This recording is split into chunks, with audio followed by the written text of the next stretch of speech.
The बिल्यूरेबलन and after. क्योंकि अभी तक हमने पढ़ा है कि जो इंडिगो की कल्टीवेशन होती थी वो दो तरह से होती थी, एक तो रॉयल्टी सिस्टम, दूसरा है नीच सिस्टम। और दोनों सिस्टम्स के ज़्यादा डिमेरिट्स थे, क्योंकि दोनों सिस्टम जो थे, these two systems were oppressive for the writers or the peasants, and the peasants were fed up by this indigo cultivation, because maximum number of peasants were engaged in the rice cultivation, and the peasants were forced to cultivate indigo. And the indigo, it requires a fertile land, and the indigo, it exhausts the land after cultivation, and this system, it fed up as the peasants. And one of the most thing was that the peasants, those who cultivate the indigo, they have given a low wages, or we say that they buy the indigo at a very low price, while as the planters or the contractors, they earn the huge amount of money at international market or in Europe. So in this way a rebellion began, एक revolution आया, एक इनकिलाब आया या बगावत शुरू की। जो ये इंडिगो कल्टीवेट कर रहे थे, इन लोगों ने बगावत शुरू की, जिसको कहते हैं बिल्यूरेबलन and after. In 1859, the indigo writers felt that they had to support of local zamindars and village headmen in their rebellion against the planters। 1859 में क्या हुआ कि ये जो राइटर्स थे, जो पीजेंट्स थे, इन्होंने जमींदार का सपोर्ट लिया, और जो विलेज हेडमैन, जिनके साथ प्लांटर्स कॉन्ट्रैक्ट साइन कराते थे, with the help of the zamindars and the village headmen, they start a rebellion, they start a revolt against the planters, against the contractors। इनके खिलाफ उन्होंने बगावत की। As the rebellion spread, the intellectuals rushed to the indigo districts and wrote of the miseries of writers।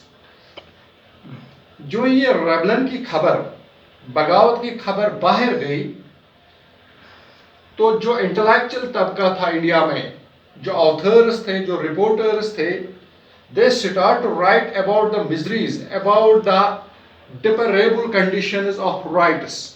इन्होंने शुरुआत की कि जो इनकी कंडीशन है राइटर्स की, जो पीजेंट्स की कंडीशन है, इंडिगो प्लांटर्स की जो कल्टीवेट कर उनकी कंडीशन जो है, तो इनकी कंडीशन पे इन्होंने लिखा कि अब बगावत शुरू होने वाली है या बगावत हो गई। The tyranny of planters and the horror of Indigo system.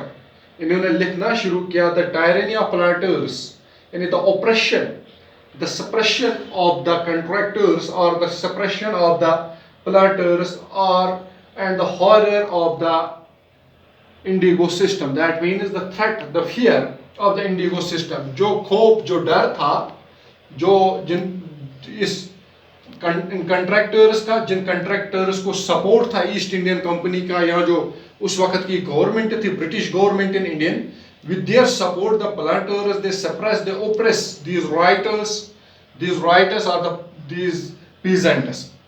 तो इसी चीज पे जो ये इंटेलेक्चुअल तबका, इन्होंने लिखना शुरू किया कि इनकी कंडीशन, डिपेरेबल कंडीशन जो थी, उस पर लिखना शुरू किया। The Britain government set up the indigo commission to inquiry the system. अब क्या हुआ, जब चारों तरफ खबर फैल गई तो गवर्नमेंट मजबूर हो गई। They set up a commission to look into the matter about writers, about peasants, and what conditions they face, what problems they face, or what type of tyranny they were faced, or we say what type of oppression they have been imposed upon these peasants। तो इस पे commission बनाया गया है। The commission held the planters guilty and criticized for coercive methods they used with the indigo cultivation।